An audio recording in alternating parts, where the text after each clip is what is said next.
Olá, pessoal! Seja muito bem-vindo a esse espaço. Nós estamos aqui mais uma vez para conversar sobre filosofia e espiritualidade na perspectiva da doutrina espírita. Eu espero que vocês estejam gostando dos vídeos que já assistiram, tenho certeza, sobre a vida de Francisco de Assis, sobre Lutero, Martinho Lutero.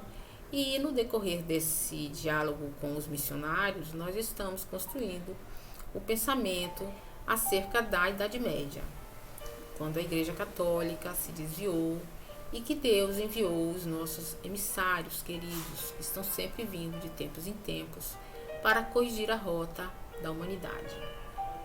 Hoje eu quero dar um voo direto para a Grécia Antiga. Esta que nos deixou um legado muito importante, que vai ser observado agora que nós vamos estudar o renascimento cultural da humanidade, depois que a Idade Média entra em declínio. Nós percebemos no estudo com a vida de Martinho Lutero que ele veio exatamente contribuir para que a Idade Moderna surgisse, para que um novo momento da história, a partir da Reforma Protestante, pudesse reconduzir a Igreja para uma fé mais voltada ao conhecimento das Escrituras e menos voltada aos interesses pessoais e particulares da instituição que já estava falida. Não é? A própria Igreja vai retomar esse momento da Idade Moderna de uma forma diferente, porque a gente vai ter que vencer as trevas que foram construídas a partir da Inquisição, da matança das pessoas lá na Idade Média, e aquilo ali não era de jeito nenhum uma construção de Jesus, e sim daqueles que, não compreendendo as suas lições de amor, enveredaram pelos caminhos da violência. Então eu faço o convite hoje de visitar a Grécia, porque nós vamos estudar o renascimento cultural, já que a gente percebeu lá, depois que o feudalismo entra em declínio, a gente percebe que existe o renascimento das cidades, o renascimento do comércio, o renascimento da cultura, numa referência à antiguidade clássica. Porque se na Idade Média nós passamos por 1000 anos de declínio da sociedade em nível material, em nível espiritual, em nível moral, a antiguidade clássica tem sua referência de grandiosidade moral, espiritual e de grandiosidade cultural no período da Grécia. Então a Grécia é a nossa grande referência agora para o resgate do pensamento humanista, do pensamento racionalista. E os modernos vão beber nessas águas. Então eu quero trazer um pouquinho da história da Grécia para vocês, para que a gente possa refletir sobre ela, e assim depois voltaremos ao estudo do renascimento científico, cultural, que a humanidade vai experimentar no fim da Idade Média e no início da Idade Moderna. Então vamos lá. A Grécia é um país, naquele tempo ele era uma nação, porque tinha uma identidade religiosa, cultural, a língua era a mesma, não é? Mas as cidades, elas tinham autonomia política e administrativa. É por isso que a gente vai chamá-las de cidades-estado. Tinham uma autonomia política, mas tinha identidade com a Grécia.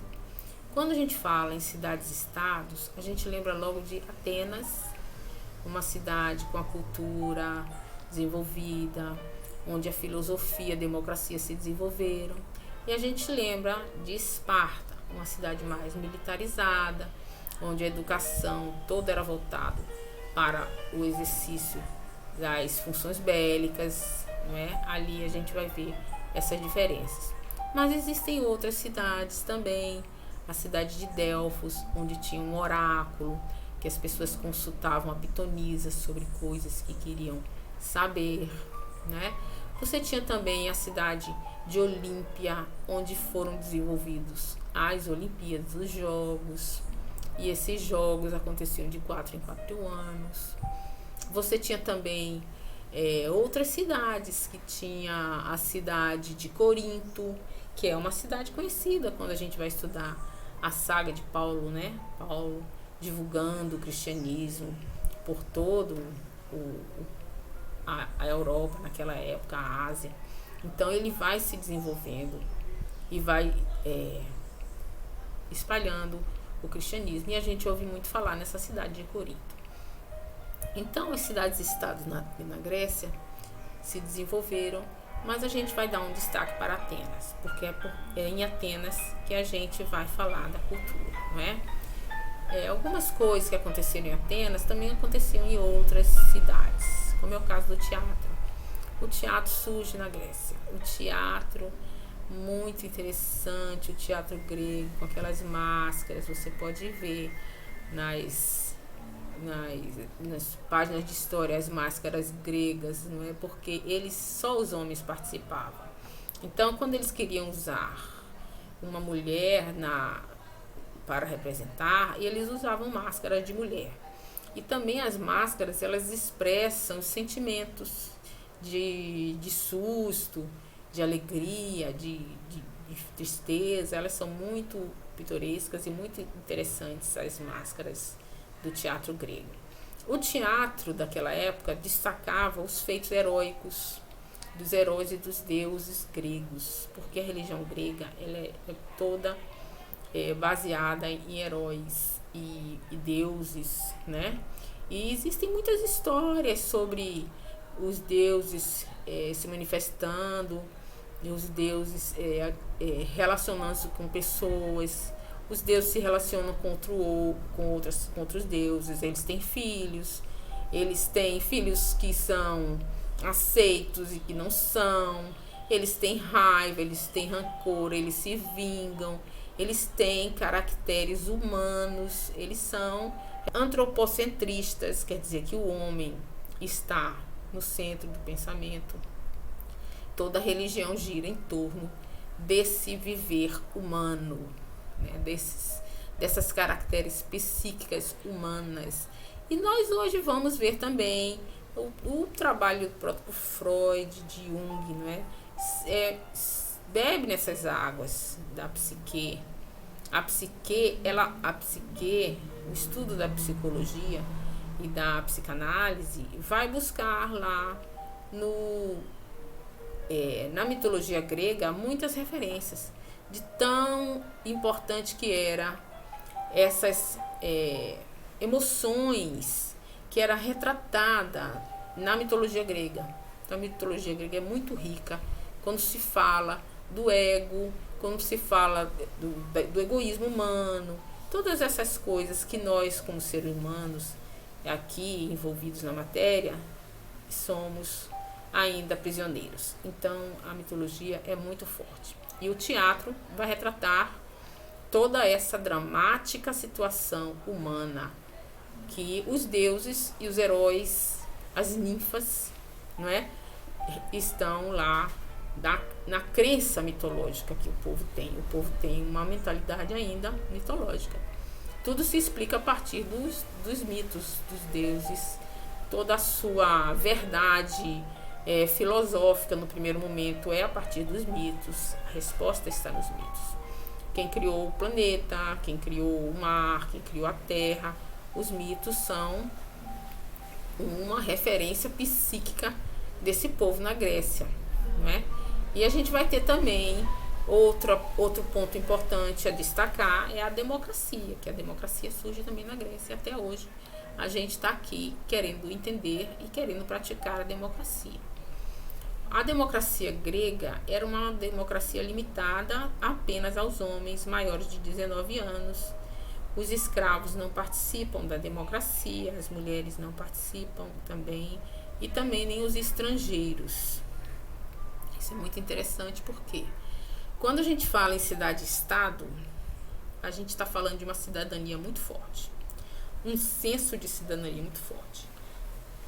compreender o homem grego em relação à sociedade é uma coisa até difícil para nós, porque a própria identidade do grego está ligada a ser cidadão, a estar na cidade-estado. Então é tão forte essa relação do grego com a cidade que isso vai demonstrar na democracia, na construção da democracia, esse relacionamento. Existia lá na Grécia, em todas as cidades existia isso, um espaço em que as pessoas iam lá na praça e falavam sobre o que elas pensavam da política, da verdade, da filosofia, daquilo que tinha que ser feito, né? Então essa democracia, ela é direta com o homem, o cidadão. É o próprio cidadão que vai para a praça pública dizer o que ele quer que faça, que seja feito, o que o gestor deve fazer, o que não deve fazer. Então é uma democracia rudimentar, mas é uma democracia interessante, porque se respeita a falar das pessoas.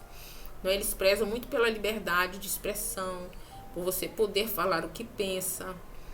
Isso daí está descrito ali também na filosofia. A filosofia é muito interessante, porque é o berço da filosofia também a Grécia. E quando a gente vai falar de Sócrates, que é um dos precursores do cristianismo e do espiritismo, a gente tem que falar que existe a filosofia antes de Sócrates e depois de Sócrates. Tanto é que todos os filósofos que vêm antes de Sócrates são conhecidos como pré-socráticos. Então quer dizer que Sócrates, ele divide o pensamento a partir dele. O mundo grego começa a pensar de forma diferente. Antes de Sócrates, existe uma consciência mítica. Não é consciência mística, é diferente. Mística é outra coisa. É consciência mítica, que está relacionado ao mito da religião, ao mito do conhecimento da terra. Então as pessoas buscam o conhecimento da terra, a criação do mundo, como o mundo foi criado, como a água surgiu, como o fogo surgiu. E é esse o pensamento dos pré-socráticos. Eles não buscam o homem. O Sócrates, ele já faz uma busca pelo o que é o homem, qual é a verdade da humanidade. Então é uma consciência antropológica, a partir do logos, da razão. Então o Sócrates, ele traz essa dimensão racionalista e ele se pergunta muito, ele faz uma análise a partir da sua busca de si mesmo, uma pergunta constante, o que ele vai fazendo. Então ele desenvolve formas de perguntar. São duas formas as principais. A primeira forma é uma forma de perguntar é que ele chama de ironia. A ironia, ele faz o seguinte, ele começa a perguntar à pessoa o que ela sabe sobre determinada coisa. Então ele chega para um artesão e pergunta: você é o quê? Você é um artesão. Eu sou um artesão, eu trabalho com tecidos. E aí ele pergunta: qual tipo de tecido? Do que é feito esse tecido? Como ele é tingido o tecido? E você costura o tecido como? E você buscou essa linha onde? E aí ele faz uma série de perguntas para aquela pessoa, porque ela se acha o grande conhecedor daquele assunto, pelo fato dele ser um artesão. Ele acha que sabe tudo sobre o artesanato. E o Sócrates tem uma teoria de que ninguém sabe tudo. Ele mesmo se autodenomina: só sei que nada sei. Ele percebe que o conhecimento é tão amplo, que é impossível você saber tudo, mesmo dentro da sua área. Você não sabe tudo. Então a ironia é uma forma de abordagem e que vai mostrando por outro, através de perguntas, que ele não sabe tudo. E para Sócrates, o fato de você não saber tudo já denota você ser inteligente. Não é? A ironia é uma forma de abordagem, que ele chega a essa conclusão sempre. Geralmente a pessoa enche o saco das perguntas de Sócrates e desiste, fala: não quero mais conversar com você não, e aí sai. E ele prova que é impossível saber tudo. Então as pessoas que dizem saber tudo é quem bem não sabem nada. E hoje nós sabemos, a cada dia a ciência avança e a vida vai se desdobrando na nossa frente e nós vamos percebendo que estamos longe de saber tudo. Isso é uma grande contribuição de Sócrates para aqueles que não sabem que o saber é uma busca constante de perguntas. Então a gente precisa ter dúvidas. Aquele que não duvida, que só tem certezas, tranca sua mente e não aprende nada. E é isso que Sócrates vem contribuir com a gente. Nós que somos espíritas e que estudamos o espiritismo, e cada dia que estudamos mais, novas e novas outras vertentes do pensamento vão abrindo. O espírita estuda história, o espírita estuda filosofia, matemática, física, química, cada vez mais você abre os livros e eles vão mostrando caminhos e horizontes muito mais densos, muito mais profundos, né? Na filosofia, o Leo Denis é maravilhoso e traz tantas abordagens importantes para quem gosta de filosofia, muito bom. Eu já li aquele livro, O Problema do Ser, do Destino e da Dor. Que livro rico, muito bom para quem gosta de filosofia, não é? Agora eu estou lendo A Grande Síntese do Pietro Ubaldi. É um livro que faz abordagem sobre química, física e matemática. E eu tô assim meio enrolada para estudar, né? Eu vou ler todo o livro, depois eu vou voltar lendo de novo, estudando, passo a passo, procurando em outras fontes para compreender. Então, o conhecimento é muito vasto.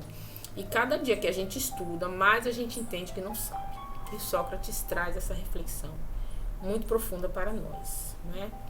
Sócrates também é atribuído a ele uma frase que está escrita no templo de Apolo. A frase não é de Sócrates, é uma frase: a ti mesmo e conhecerá o universo e os deuses. Então se atribui a Sócrates, porque Sócrates parte do princípio de que o conhecimento tem que vir de você. Então o que ele fala? Que já existe o conhecimento na pessoa. É muito interessante isso, porque remonta à própria origem de Sócrates, porque a mãe de Sócrates era parteira. Então, ele, a partir dessa observação da mãe, tirar de dentro o ser, ele faz uma reflexão como que se o conhecimento, você não bota na cabeça da pessoa, o conhecimento sai da pessoa, ele já tem o conhecimento. É como hoje a gente observar a busca pela consciência. Então, o conhecimento, ela existe na consciência, o saber existe na consciência. O próprio Livro dos Espíritos vai dizer isso pra gente. Onde está escrito as leis de Deus? Quer dizer, a verdade da vida. As leis de Deus são a verdade. É aquilo que a gente precisa conhecer para poder nos situar. Quanto mais a gente conhece essa verdade, mais a gente se situa e erra menos. E por isso que tem essa frase hoje tão dita constantemente: conhecereis a verdade e a verdade vos libertará. E essa verdade está escrita na consciência. Então Sócrates, quando diz conhece a ti mesmo, ele vai buscar em você aquilo que você sabe. Porque uma crítica muito dura que Sócrates faz é a seguinte: a maioria das pessoas não sabe nada. A maioria das pessoas apenas repete o que ouviu. Isso aí a gente tem que pensar sobre isso. Por quê? Porque eu tenho um professor muito sábio que nos diz, professor Humberto, ele nos diz: leitura nunca fez bom pensador. O que faz bom pensador é reflexão. E é isso que Sócrates vai trazer agora. Se você lê um livro e você sai por aí repetindo só porque lê o livro, você não estudou nada, você não sabe nada. O seu pensamento, a partir do que você estuda, ele tem que vir com reflexão. Então é o que ele está dizendo. É um estudo da maiêutica que Sócrates desenvolve, que é exatamente tirar de dentro de si esse conhecimento. Você precisa fazer uma reflexão desse conhecimento. Então você não ilumina a mente do outro, você tira do outro a luz que já existe nele. Olha que reflexão profunda, porque traz pra gente também essa dica da reencarnação, não é? Nós vivemos várias vidas, em cada vida adquirimos o conhecimento. esse conhecimento ele não fica perdido. Você vai levá-lo quando você desencarnar para outro plano. Só que quando você renasce, muitas vezes, aquele conhecimento ele fica adormecido e ele está lá dentro de você. Só que você vai ter que tirar ele de dentro. Quando a gente nasce que é pequenininho, criancinha, a gente não fala, a gente não escreve, a gente não sabe se expressar. E isso vai despertando na medida que a gente vai amadurecendo, vai crescendo, não é verdade? A gente vai crescendo e aí a gente aprende a escrever, a gente aprende a ler, a gente aprende tudo isso.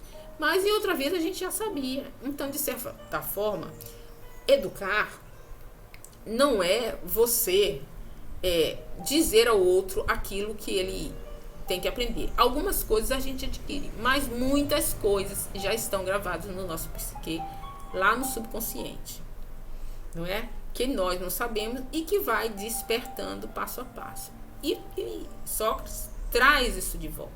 Ele resgata essa percepção lá ainda nesse período. Por quê? Porque Sócrates é um missionário de Deus enviado para fazer essa transição da mente mítica para a mente filosófica, que é filosofia, quer dizer, filos é amor e sofia é conhecimento. É o amor pelo conhecimento, a filosofia. Então, Sócrates ele tem esse amor pelo conhecimento e é nisso que ele se dedica totalmente na vida dele. Existe um fato muito interessante. Porque uma vez uma pessoa foi lá no oráculo de Delfos. Olha que engraçado esse oráculo. O oráculo era um local onde tinha uma sacerdotisa que chamava-se Pitonisa. Era uma médium. Ela incorporava, recebia lá os espíritos dos deuses, de Apolo, de Atenas, de outros deuses, de Hermes, né? De Cronos, que é o deus do tempo, de Zeus, de Poseidon, que é do mar, e ela respondia as perguntas das pessoas. E as pessoas iam lá perguntar tudo sobre a vida, como se fosse uma consulta a um médium clarividente que hoje em dia a gente tem. E essa Pitonisa, ela ficava lá nesse oráculo, né? Lá em Delfos, era o mais famoso. E alguém foi lá uma vez e perguntou para Pitonisa quem é o mais sábio de toda a Grécia. E a Pitonisa falou: o mais sábio de toda a Grécia é Sócrates. Aí foram falar isso para Sócrates. Aí Sócrates falou: eu sou o mais sábio de toda a Grécia? Eu não acredito, porque eu não sei nada, eu só sei que nada sei. Então eu vou procurar saber das pessoas sábias se elas são mais sábias do que eu. Aí foi perguntar para um artesão. E o artesão falou um bocado de coisa e achava-se que era sábio, totalmente sábio naquilo. Quando ele começava a perguntar, como eu já falei, né, ele descobria que a pessoa não sabia tudo, mas ela achava que sabia, então não era sábio. Aí foi perguntar para outro político e começou a falar de política e começou a perguntar sobre política. E a pessoa sabia muita coisa sobre política, mas ele não sabia de outras coisas, não sabia de matemática, não sabia de medicina, não sabia das outras coisas. E aí ele deduziu, esse daí também não é sábio, porque ele não sabe tudo, ele ainda acha que sabe. E aí foi fazendo perguntas a várias outras pessoas da sociedade que tinham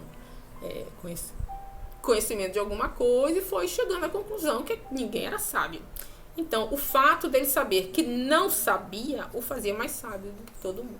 Então, aquele que sabe que nada sabe é que é o mais sábio. Essa é uma história contada oralmente, né, para as pessoas. Porque a gente só tem o conhecimento das coisas que aconteceram a partir de Platão, que era o seu discípulo. Platão foi discípulo de Sócrates. E Platão é que deixou gravado algumas coisas sobre a vida dele. Nós sabemos pouca coisa, porque Sócrates era analfabeto, ele só sabia se comunicar através da voz, da fala dele, e ele não deixou nada gravado. Então, Sócrates deixa esse legado importante pra gente, duas coisas: saber que nada sabe e buscar dentro de si o conhecimento. Esse é um legado importante e que, se a gente for pormenorizar, como está pormenorizado lá no Evangelho segundo o Espiritismo, que trata Sócrates e Platão como precursores do cristianismo e do espiritismo. Você vai ver lá várias perguntas, várias questões, afirmações de Platão acerca do pensamento de Sócrates, que se identificam e são realmente se relacionam muito bem com o pensamento cristão e com o espiritismo, né? Então também a gente vai falar um pouquinho sobre Platão. Platão é um grande precursor do cristianismo e do espiritismo. Platão tem uma história que ele conta sobre a caverna. Eu já contei essa história quando eu falei da reencarnação em outro vídeo, mas eu acho importante a gente falar de novo. Platão conta que existia uma caverna onde as pessoas ficavam no escuro, voltadas de costa para a entrada da caverna, onde tinha uma luz, a claridade da caverna lá atrás. A caverna era escura e as pessoas ficavam de costa para a luz, olhando para as paredes. Existia um fogo que elas acenderam lá e as imagens da sombra era projetada na parede da caverna. E as pessoas pensavam que a sombra era a verdade da vida, que era a verdade, era a sombra e não a própria vida. E algumas pessoas tentavam sair da caverna, mas não saíam, porque quando elas iam sair, a claridade entrava dos seus olhos e ela não saía, ficava dentro da caverna. Mas uma pessoa resolveu sair da caverna. E saiu, olhou, ficou primeiro com a vista muito ofuscada por causa da claridade. E aí ficou sentado esperando que os olhos se acostumassem com a luz. E quando abriu a luz, quando abriu os olhos, que a luz já tinha se acostumado com aquela claridade, viu as árvores, viu as flores, viu os pássaros, o céu azul, todas as belezas que a natureza tem e que as pessoas que estão na caverna não podem ver. E aí ele ficou tão emocionado com tudo que viu e voltou para a caverna, contou para as pessoas que o que tinha lá fora, que era necessário se esforçar um pouco para poder ir para lá, para poder ter as benesses do que tinha lá fora da caverna. Mas as pessoas diziam que ele era louco, que tudo que ele estava falando era maluquice, e ele terminou sendo assassinado pelos companheiros que não acreditavam nele, né? Então você vê que isso acontece até hoje. Muitas vezes a gente fala da vida espiritual, muita gente fala que existe uma colônia espiritual em que a gente vai para essa colônia e as pessoas dizem isso é tudo maluquice, você está falando besteira, isso não existe. Será que a gente pode botar limites na criação de Deus? Será que Deus não tem o poder de fazer vida em vários mundos? Não tem o poder de fazer que as pessoas existam num plano material e num plano mais sutil, com a matéria sutil?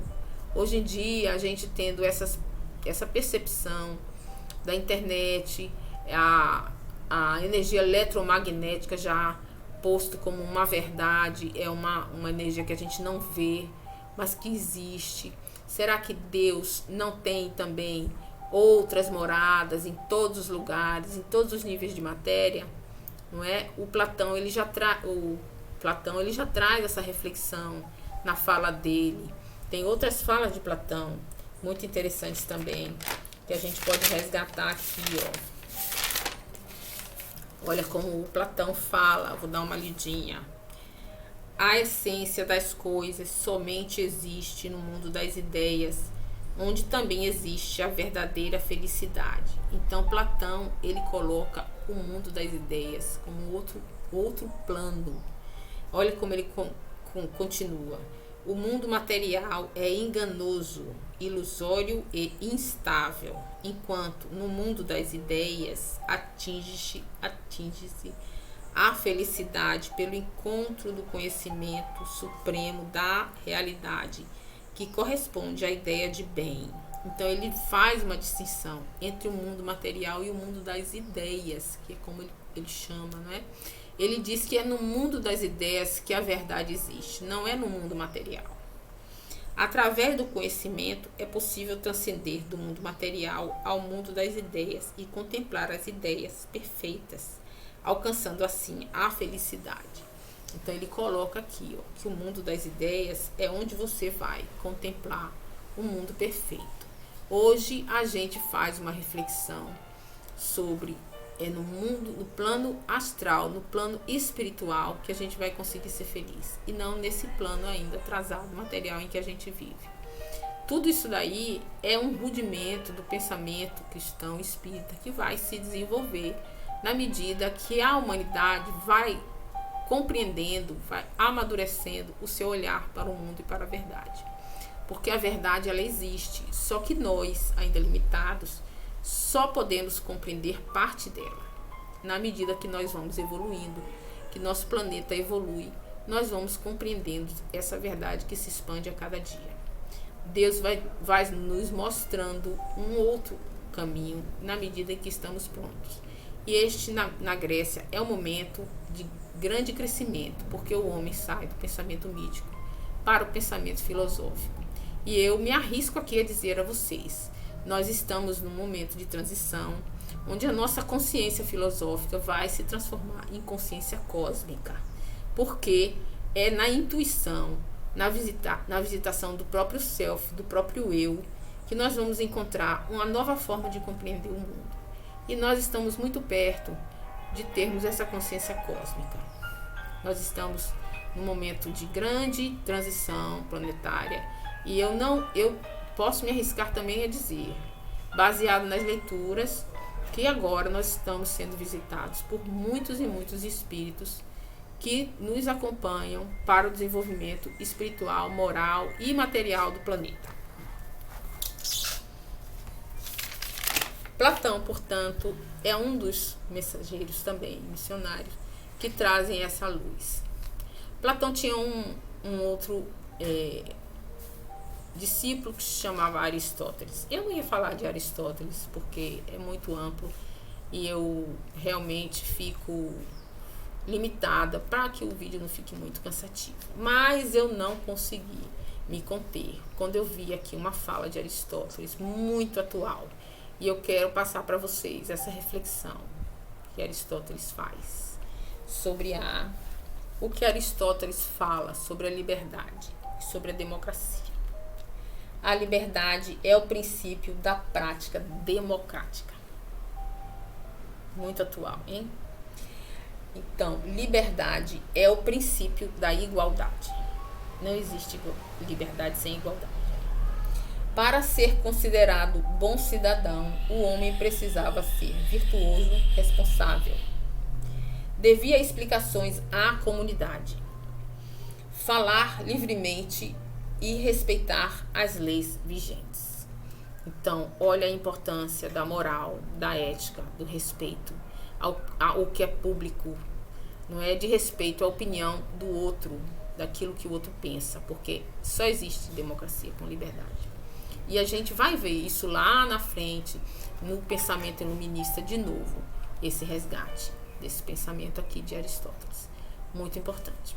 Então, para finalizar, eu vou falar sobre a condenação de Sócrates. Sócrates, então, de tanto influenciar os jovens a pensar e refletir acerca de si mesmo, acerca do mundo, e a desconfiar daquilo que liam sem refletir, ele é acusado de contribuir para que os jovens se perdessem. Ele era acusado de causar danos à mente da juventude, e ele vai preso por causa disso. Então, quando ele estava preso, sendo acusado de corruptor de jovens, ele vai ser visitado pelos seus discípulos, que dizem para ele assim: Sócrates, nós vamos soltar você dessa prisão, porque você foi condenado. Sócrates responde: todos estão condenados à morte pela natureza, todos vão morrer. A minha condenação, aí ele fala assim, a sua condenação é injusta. Ué, você queria que fosse justa? Claro que é injusta, mas eu não vou fugir, porque senão eu vou confirmar que eles estão certos, que eu sou um corruptor. E aceitou a tomar cicuta e morreu. Então Sócrates ali também, até o final, como Lutero, não é? Afirmou o que acreditava até o final de sua vida e terminou morrendo. Mas deixou esse legado para que nós hoje possamos refletir e que vai ser bem utilizado lá no pensamento iluminista posteriormente e também agora na reforma, na grande reforma cultural que vai acontecer na Idade Moderna. É uma reflexão desse pensamento humanista, é um reflexo da razão como ponto de referência, do homem como centro do pensamento filosófico. Inclusive o antropocentrismo vai ser muito mais fortalecido, que é o homem como centro do universo. Vai voltar esse pensamento, por isso que a gente chama de renascimento, a época lá na Idade Moderna que vai acontecer. Nós vamos falar no próximo vídeo sobre todos os que vieram enviados por Deus para fazer o renascimento das artes e da cultura da Idade Moderna. Eu espero que vocês tenham gostado e que aproveitem, deixem o seu like, façam comentários e se inscrevam no canal. Obrigada.